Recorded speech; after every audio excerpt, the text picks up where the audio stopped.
সবাইকে নমস্কার ও আদাব। আমাকে এখন যেখানে দেখছেন এটি হলো আমাদের সেই ভুট্টা ক্ষেত যা আমি কিছুদিন আগে স্প্রে করেছিলাম এবং ভিডিও করে আপনাদের দেখিয়েছিলাম। ভুট্টার গাছগুলো অনেক বড় হয়েছে।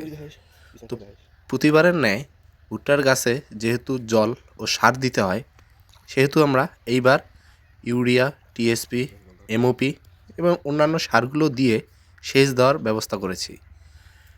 সব ফসলের মতো ভুট্টাতেও সেচ দিতে হয়। প্রতিবারের মতো এবারও আমাদের ভুট্টা অনেক পাতলা হয়েছে। এর কারণ হলো পোকার আক্রমণ। প্রতি বছর পোকার আক্রমণের কারণে অনেক গাছ বড় হওয়ার পরেও তা মারা যায়। অনেক স্প্রে করার পরেও তা থেকে মুক্ত পাওয়া যায় না।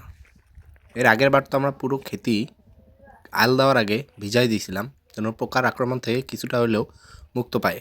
আমাদের অন্যান্য ক্ষেতের চেয়ে এই ক্ষেতে পোকার আক্রমণ অনেক বেশি পরিমাণ। এখানে খোসা দেওয়ার পরেও, তবে ভগবানের কৃপায় এর আগের বার পোকার আক্রমণ হওয়ার পরেও আমরা মোটামুটি ফলন ভালোই পাইছি। তো সবাই ভালো থাকবেন, দেখা হবে অন্য কোনো ভিডিওতে। নমস্কার সবাইকে।